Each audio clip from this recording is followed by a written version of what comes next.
How's it going, everybody? It's your boy Gage, and today I'm going to be going over the Atlantean Mermail deck profile. This is probably the most competitive deck that I've ever built, so stick around. I'll go over the card by card as well as a one-card combo towards the end of the video, as well as helping you understand what some of the end boards will look like once you have done the combo. So I think that this deck is very powerful. It's very flexible as well. So if you do like what you see, consider liking and subscribing to the channel. I do actually have a small giveaway planned for when I do reach 100 subs. So without further ado, let's just go ahead and hop right into it. So you can probably see right off the top, we have 3 Deep Sea Diva, the most powerful starter in your deck. This is what allows you to end on some insane end boards if it resolves uninterrupted, and it is an absolute must when playing any competitive Mermail deck. We are also playing triple Neptibus, also just as powerful, being able to send an Atlantean to the graveyard, and that's cost, so it can't be ashed. And then being able to add an Atlantean card from the deck to your hand is just incredibly powerful. So Neptibus is also greatly appreciated in this deck. And of course, we are playing triple Atlantean Dragoons. This is one of the most powerful extenders in the deck. And the fact that it is not once per turn just means that we can abuse the hell out of it. So I'll go ahead and show you what I mean once we get into the combo version. The combo point of the video. And then we are playing one of the newer cards, Deep Sea Minstrel. So this has the ability to discard, you could discard this card and one water monster to look at your opponent's hand and banish one card from their hand face up until the end phase. Incredibly powerful. This allows you to play through hand traps because you could just look at your opponent's hand, banish the hand trap, and then just continue with your combo as usual. So 3 Minstrel is an absolute must now. And then I am also playing 1 Mooling Glacier. This is what allows you to rip 2 cards out of your opponent's hand if you have at least 5 water monsters, or exactly 5 water monsters in your graveyard. So we have to play it. It's just super powerful. If you could get the ability off, you might as well take advantage of it. And I love this card. I mean, this is really what allows the deck to be really competitive, because being able to rip 2 cards out of your opponent's hand is always going to be a good thing. And then for extenders, Lapis Dragon. If it's added from deck to hand, it can special summon itself. It's great because it's a tuner, so it allows you to go into Needle Fiber. We do have this Tenyi Spirit Shathana. So again, another extender. Sometimes you really just want to be able to get another card onto the field to allow you to go into some Needle Fiber plays or some Link plays. So having the Shathana is always great as a free special summon. And then for your Needle Fiber target, Fishborg Launcher, honestly still one of the best water extenders in the game, being able to be special summoned off of Needle Fiber and then being able to revive itself if there are water monsters in the graveyard, which we're only playing water monsters, so that's always going to be live. It's very strong, and of course it's a tuner, so it allows you to go into some of your big synchro plays as well. Alright, and then we are playing 2 Atlantean Heavy Infantry. One of the better cards that you can search off of Neptibus's effect, because when it is discarded off of a water monster's effect, you can target 1 face-up card your opponent controls and destroy it. So just being able to have general removal is really good, and having 2 copies of Heavy Infantry is a really good ratio in my opinion. I feel like 3 is a little bricky because you can search it, but 2 has been just fine for me. And then I am playing a small Mermail package, so I have 2 Mermail Abyss Megalo. He is the one that can discard 2 water monsters to special summon itself. So he's really good because you are able to go into your Xyz monster, which is one of the most powerful monsters that your extra deck has the ability to go into. So it's kind of a necessity. It also helps you to trigger your Dragoons so that you can continue to extend and extend. So it's a good card, but I don't want to see 3 of it because it can be clunky, and it is searchable. I'm also playing 2 Mermail Abysteus. Again, I really just don't want it to get too clunky. So this one discards one water monster to the graveyard, special summons itself, and then you could add a level 4 lower Mermail. It's good. It helps you to get bodies onto the field, and it helps to trigger your Dragoons, but again, you really just don't want to see too many of these because you already have a lot of cards that can help you trigger your Dragoons. So I feel as though Mermail Abysteus at 2 has been just fine for me.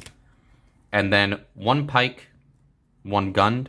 Again, the Mermails are kind of bricks. I mean, it is great that you're able to search them off of cards like Abysteus, but the only thing about it is that they're really great in niche interactions, but you don't want to rely on them. So they're really good to have in the deck, and they can help you to extend depending on how your hand looks, but they really don't get you into your big end boards like how cards like Neptibus and Deep Sea Diva can do. So yeah, I mean, they're fine. I've never missed having more than one of each of these, and I think they do their job just fine. We are also playing a Swap Frog engine. I mean, the fact that Toad is a 2 means that you can hard make Toad and then continue off with your plays. So, I mean, it's just so good. I mean, you are able to go into a Toad, and in the event that they Nibiru you, you could just use the Toad to negate it and then continue on with your plays. So, triple swap, 1 Ronin Toad for your Swap Frog engine. Unfortunately, they do not trigger your Dragoons, so keep that in mind. And then we're also playing triple Gamma Seal. I mean, if you're forced to go second, just having this card is great. But of course, you only really want to have water monsters in the graveyard because of cards like Moulin Glacier, because of Fishborg Launcher. So I feel like this is definitely one of the stronger cards in your deck. It's able to out the Buster Lock. It's very powerful. I feel like Kaijus are always going to be relevant, and it's also good because of Moray of Greed, so if you do have to go first and you do have to use Moray of Greed, you could just use the Gamma Seal and continue on with that play as well. And I'll show you what I mean by the Moray of Greed in a second, if you're not familiar with that card. I am playing 2 Deep Sea Aria. This one I like it too, just because it's not really the best starter. You do have to banish a water from the graveyard, so you already have to find a way to get a water monster into the graveyard. But if you do, you could search for a Sea Serpent, which is very powerful. It allows you to search pretty much half the deck. And yeah, it's really good at 2. I've never missed it. I feel like 3 is just a little too bricky. And then, like I mentioned earlier, I am playing 2 Moray of Greed, so shuffle 2 water monsters from your hand or from your hand to the deck and then draw 3. Incredible for shuffling back your bricks. I mean, you really want to get to your starters as much as possible, and Moray of Greed helps you to do that very well. And then we are also playing 2 Pot of Desires. I feel like this deck really needs to be able to see its starters, so if you can use this to get into your starters, great. If you could use this to bait out a hand trap, great. But if you already have access to bait out a hand trap and you do have access to your starter, having the ability to draw into additional cards is still great. We do play Ravenous Crocodile, so a lot of the times I'll wait to use the Pot of Desires until the end of my combo. That way I have additional cards to be able to discard off of Crocodile's effect, and he gains 500 for each card in your hand. So again, having extra cards in your hand is never a bad thing, plus you always want to follow up. So Double Desires is pretty good in this deck. And then a bunch of one-ofs. I am playing Pot of Avarice. This deck can get monsters into the graveyard like it's nobody's business, so being able to shuffle back all of your resources and then drawing 2 cards is pretty good. I am playing 1 Harpy's Feather Duster just because it's Harpy's Feather Duster. It's fantastic. If it comes up, you're able to blow away your opponent's entire back row with ease. And then we are playing the 1-for-1. This helps you to get into your Neptibus immediately, so of course, why not play 1-for-1? So, guys, that is the main deck, and now I'm going to go into the extra deck.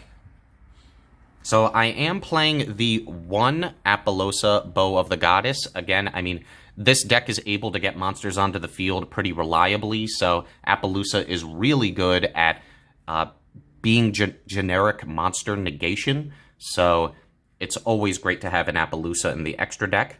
Boral Sword for being able to go for OTKs. He is incredibly powerful, and I still think deserves a spot in the extra deck. I do think that Access Code Talker is a little bit stronger, but not necessarily, it doesn't warrant the price tag at the moment, so I'm going to stick with Boral Sword. It still does the job just fine. And then 1 Crystron Halki Fibrax, so Needle Fiber himself. He's able to special summon your Fishborg Launcher. It's essentially what allows you to continue to combo and do some absurd plays, so stick around to the combo portion of this video, and you'll see exactly what I mean. I am playing the Bujinki Ahashima. The thing about this card is that it's really good at extending. It does suck that it can't be used as link material, but for what it's able to do for the deck, it's kind of a necessity to play. We are playing 1 Mermail Abysslacia. I mean, just 2 Fish, Sea Serpent, or Aqua monsters is able to get you into this, which is pretty much the entire deck. It has the ability to float, and Quick Effect can also add a Mermail from the deck to the hand on your opponent's turn, so it comes up, and I'm glad that I have it in the extra deck. And then for extending Marincess of Coral Anemone, a lot of the times you're able to revive a water monster with 1500 attack from the graveyard. You can revive the Neptibus. You can revive your Swap Frog. You can revive Needle Fiber because it's a water type with 1500 attack or less. So Marincess Coral Anemone for just 2 monsters is pretty insane of a card. So having that Monster Reborn effect is just really good. I am playing 1 Miss Starboy just for 2 random waters. A lot of the times I do use him for just link climbing. But of course his buffing effect is also really good for OTKs. Being able to increase all water monsters on the field by 500, and then its ability to float is pretty good as well. So, Miss Starboy. I am playing Mermail Abyss-Gaios, so for the 2 level 7 water monsters, we're talking about the Mermail Abyss Megalo and Abyss Teus. You can use them to go into him, and he's pretty insane. He's essentially a skill drain, and it prevents your opponent's monsters that are level 5 or higher from attacking. So it can be very difficult to out this particular card, and especially when this is backed up by something like a Toad, it could really be devastating to your opponent, and a lot of the times they're just going to have to scoop. And then I am playing 2 Totally Awesome. You're able to make it with the Swap Frogs, but you're also able to make it off of Bahamut Shark. And speaking of which, the 1 Bahamut Shark, so literally 2 level 4 water monsters gets you into your Totally Awesome, so this is a very good play to have. And now for the Synchros. Like I mentioned, I am playing the Ravenous Crocodragon, very powerful. Popping your opponent's cards on their side of the field as a quick effect is always going to be good. And it also does have some additional synergy with some of the cards I'm going to show you in a second. Adamanter Pater Ryzen Dragite is also a really good option just as a generic water synchro to go into that can be an extra negate, a spell and trap negate. So this is really good. You can use your Abyss Teus or your Abyss Megalo and the Fishborg Launcher to go into this very easily. And then for the last 2 synchros, we have Formula Synchron and Desert Locust. So being able to go into this, drawing a card, making your opponent discard 1 card. So it's your pick. A lot of people forget that, yes, Needle Fiber has a second effect where it can tag out into a Synchro Tuner monster, which both of these are. So it really depends on the board state if you want to go into this play. If you're playing the Crocodragon, this is really good because on your opponent's turn, tag out the Needle Fiber for this. Now you have an additional card in your hand to increase the Crocodragon's effect and give it the ability to pop a card on your opponent's side of the field. And then Desert Locust, if you've already gone for the Mooling Glacier to rip 2 cards out of your hand, going into the Desert Locust allows you to rip a 3rd card out of their hand. This one they get to choose, but what does it matter if your opponent only has a 3-card opening hand? So I think that these are 2 really good generic Synchro tuners in the event that you want to use Needle Fiber in that way. All right, and just quickly going over the side deck, I mean, this is going to vary by essentially your format. So wherever you're playing, if locals are still happening, if you're participating in remote duels, this will be relevant. But right now I am playing just standard stuff, triple Ash Blossom and Joyous Spring, being able to deny your opponent from adding a card from deck to hand, special summoning from the deck, or sending one to grave. So always going to be a fantastic option. I'm also playing 3 Effect Veiler. I've actually been thinking about cutting one of the hand traps to the Ghost Sister and Spooky Dogwood, just because it is a water monster. But, of course, Effect Veiler is also still pretty good at just being able to stop one of your opponent's key searches. And then for some back row removal, I am playing 3 Cosmic Cyclone, being able to take care of cards like Mystic Mine, being able to out the Buster Lock. These cards have incredible utility, so there aren't too many back row decks running around right now, but it's still nice to be able to have these in the extra deck just in case. I am playing 3 Dark Ruler No More just in case I am going up against an absurd deck like Rocket Dragon Link, in which case I wouldn't be able to play this deck at all. So 3 Dark Ruler No More, being able to negate all of your opponent's monsters. Yes, you don't get to do damage that turn, but who cares as long as you're able to establish your own board, take out your opponent's monsters, and then potentially have some form of negation so that when you do pass it back to your opponent, you're at least able to have that interactivity. So Dark Ruler No More is still a very powerful option.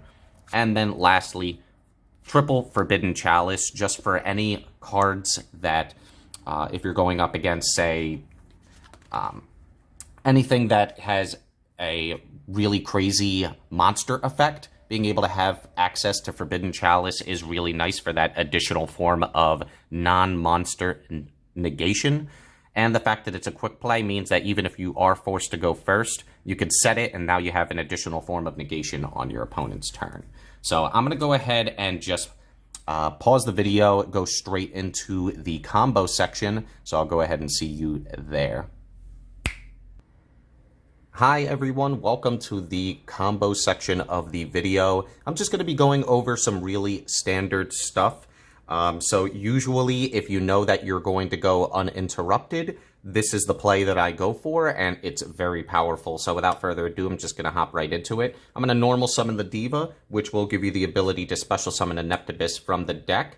Once you special summon Neptibus, his effect activates to send a Dragoon, an Atlantean Dragoon, to the graveyard, and also add 1 to your hand. So that's exactly what we're going to do. Just going to put him off to the side.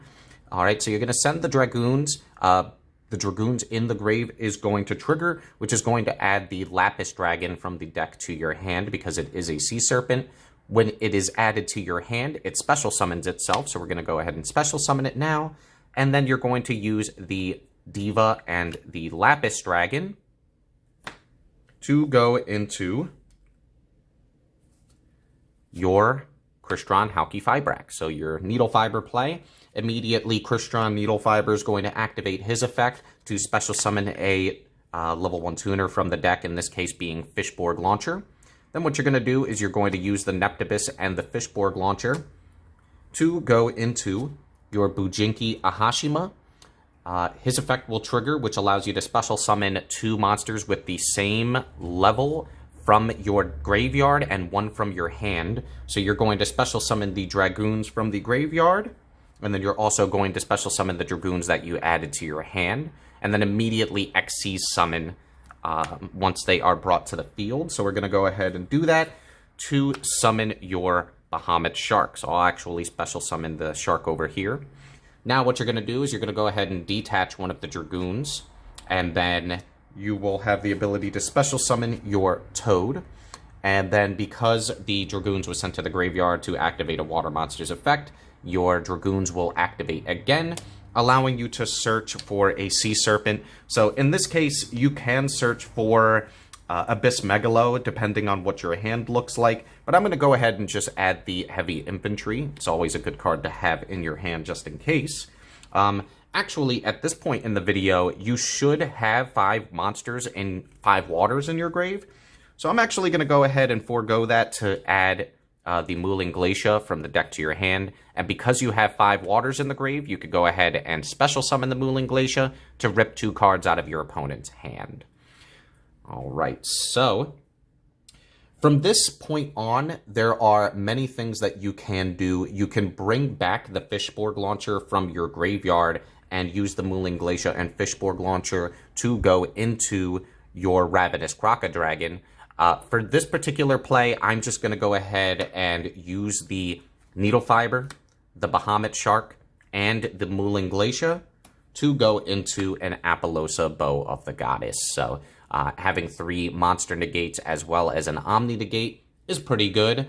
I will show you another variation. So if you didn't want to commit that many resources to go into your Apollousa, I'll just repair the board state really quickly. You can use the Fishborg Launcher, like I mentioned, and the Mooling Glacier. And this will get you into your Ravenous Crocodile. So when he is summoned, you can draw cards equal to the number of monsters that were, I believe, non-tuners, correct. So non-tuners for its Synchro Summon and draw a card. So you could just grab any extra card that'll be in your hand. And then its quick effect is to discard 2 cards and target a card on the field and destroy it. So that's what you want to use for that. Once it passes turn, you can actually use the Needle Fiber. And like I mentioned, go into either the Desert Locust for your opponent to discard another card out of their hand, or you can go into the Formula Synchron play to draw an additional card. So guys, those are really just standard cookie cutter plays. If you are interested, please let me know in the comment section and I'll be sure to show off any other combos that come up. If there are favorite combos that you have, feel free to go ahead and share those with me. And if you haven't already, please like and subscribe. About 90% of the people who view this video are not subscribed. So if you could go ahead and show some love, that would be fantastic. So guys, that's going to wrap it up for the video. Have a great day, and I'll see you next time.